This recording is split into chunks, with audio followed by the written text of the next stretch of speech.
Hi, I'm Melissa Edwards. And I'm Nikhil Singh. And today we have ANN's take on framing today in the media. So first off, we wanted to describe what is framing. So in essence, framing theory suggests that how something is presented to the audience, which is also called the frame.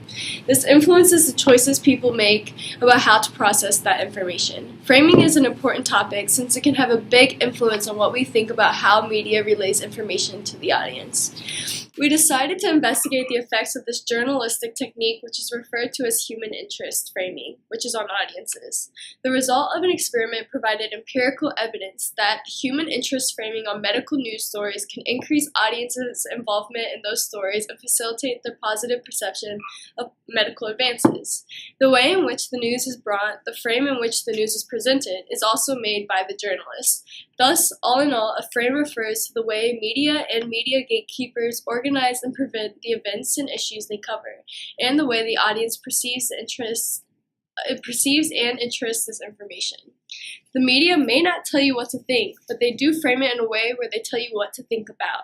There are three main factors that they have said: stories that impact health, the heart, and the pocketbook.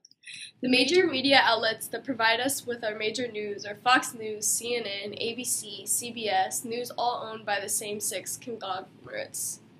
Okay, moving forward at ANN News Framing, we would like to provide you with a great example that shows media framing at Ground Zero Mosque construction in New York City. So the media framing at Ground Zero Mosque construction was as follows. NNA News would look at the myths, the stories, and the narratives that the media employed to capture the attention of the American citizens and the world at large due to the proposal to construct the Ground Zero Mosque, as you can all recall, a very significant story. While research has shown that the proposed Islamic Cultural Center and mosque was not to be constructed at the ill-fated World Trade Center site, the frames that were applied were used clearly to depict that the media conditioned the thoughts of the audience to think in a particular direction. So to begin, CNN's framing of the mosque at Ground Zero. One of the major media outlets were CNN, and they used numbers as an important frame. The very dominant frame used by CNN in the framing of the mosque at Ground Zero is numbers. They used extremely staggering statistics in order to show how grave the situation was being objected by the American people. They purported that a poll they conducted revealed that 68% of Americans opposed the construction of the Ground Zero Mosque. Furthermore, they used Islamophobic phrases as a frame as well. CNN televised mind-boggling Islamophobes on several occasions, if not all. Geller, who once advocated for the destruction of Jerusalem's Dome of Rock, which is a Muslim revered site, and one who depicted Muhammad with the face of a pig in her website, had appeared twice on CNN's network between May and August 2010 to state her position on the proposed construction. Her appearance and her contribution directed people to her perception of what Islam is about. Consequently, CNN proposed the issue of mosque construction and became an opinion carrier that disseminates the same to the audience. This massive media house should have stated the factual reports without tilting towards anti-Muslim crusaders. Furthermore, Anderson Cooper on Cooper 360 gave Fisher television time to contribute that Islam is totalitarian and that it is anti-Christian, and seeks the extermination of Western ideology on civilization. Another important segment of Anderson Cooper featured Benham of pro-life anti-Muslim crusade Operation Save America, where Islam was termed as a lie from hell. This is a fact use of depiction as a framing device to cause the listeners to imagine, ponder, and intensify a Muslim-dominated America. The trouble started with anti-Muslim activists when they suggested that the proposal was a ploy by Muslims in America to conquer the memorial site of the 9/11 attacks. The big government uses the word conquer to capture the attention of the audience who are paranoid about terrorism and the perceived Islamization of America. The notion that the proposed site is closer to the Ground Zero site will not attract a serious readership without using the word conquer to tune the minds of the audience to imagine an America infiltrated and infested by the perceived enemies. Posts done by Pamela Geller on the web Atlas Shrugs blog, which is known to be an anti-Muslim forum site, Geller hinted at the impending perceptive Islamization of America and then retorted and rebutted that the construction of the mosque at the World Trade Center site was about Islamic expansionism and overall domination. The term Islamization of America is a word that is used very loosely to frame the story in order to agitate the American populace. She added more that the Islamic Center will instill and encourage the Quran's violent texts.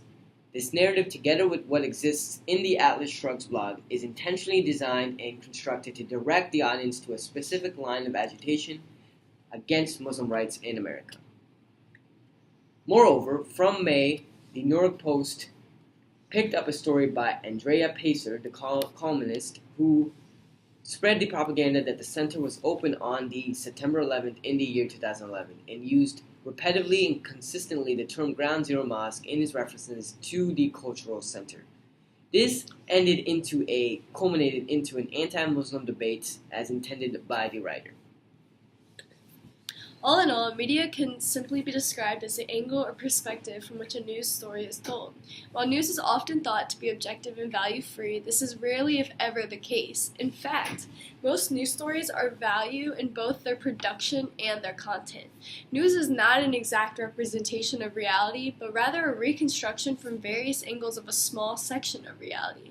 This is not to say journalists necessarily lie or consciously distort the truth, but that journalists, by covering particular stories from these so-called particular sources from a news angle, are constructing reality through a selective process. Moreover, they are constrained both by their work practices, limitations of resources, and their relationship to shareholders and or managers. While agenda setting or gatekeeping decides what a newspaper or broadcast covers or does not cover, the frame is the overarching angle of how the various stories are treated once they are covered. Framing, like agenda setting, is an inherently ideological act, whether consciously or not. The frame of a story or groups of stories will have influence on how that story is investigated and reported, who the journalist chooses to speak to, what questions he or she will ask, and how information is interpreted and reported. Various issues can influence how frames are created, not least overarching ideologies in societies or what is considered common sense. Likewise, issues such as race, class, gender of journalists, editors, owners, and audience can also influence framing. Finally, the production of news, or how news is constructed, is of importance. Newsmakers often depend on the institutional sources such as police, courts, politicians, and more to supply stories which can both influence agenda and how a story is defined. So I'm going to show a quick example of how Fox News in America versus Fox News portrays this individual in two different audiences. And you can see that Fox News Latino portrays this young man in a very different way than the Fox News channel in America does. Okay, moving forward at ANN News, we would like to tackle how we can potentially address the issues that are highlighted by framing and how to resolve them. So one of the ways that we can do this is by deconstructing frames. Deconstructing frames is important as it can help challenge the ideological and power structures that are embedded in society.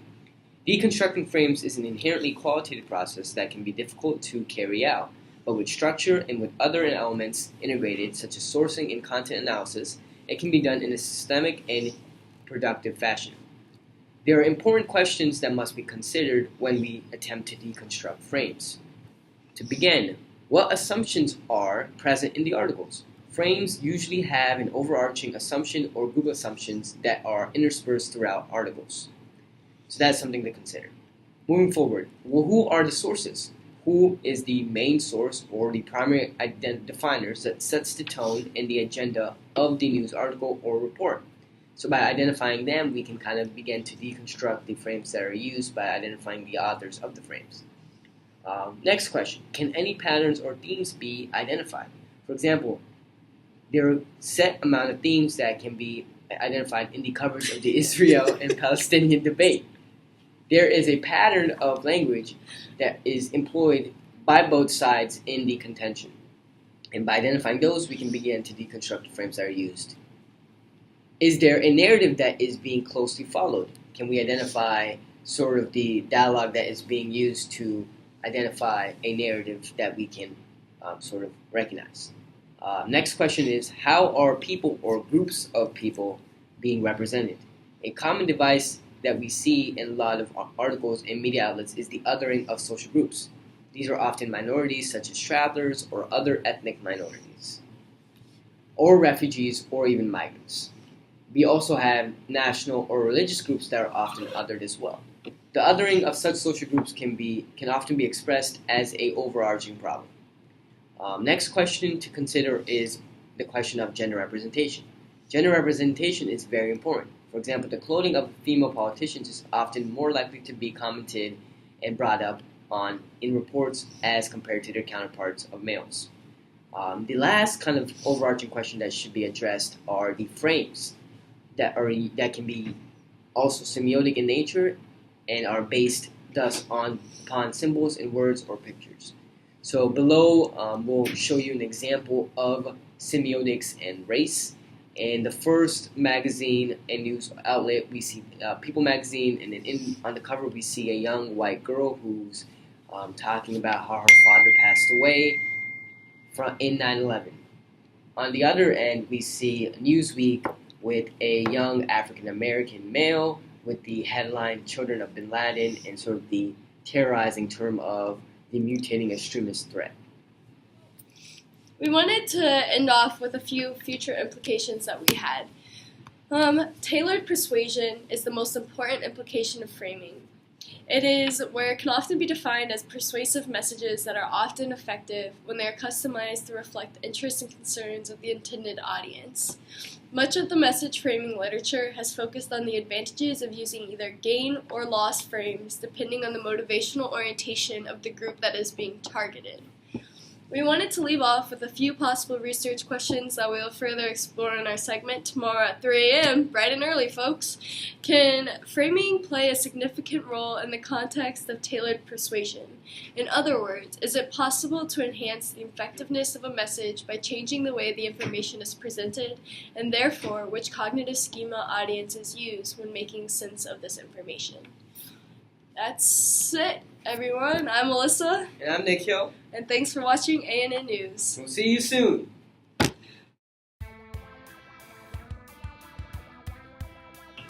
ANN News wanted to end up with, NNA frames that can occur. So definitely look into our deconstructing frames segment that was just previously discussed. So the media framing at Ground Zero Mosque construction was as follows. So NNA News will look at the myths, the stories, and the narratives that the media employed to capture the attention of the American citizens and the world at large due to the proposal to construct the Ground Zero Mosque, as we can all recall, a very significant story. While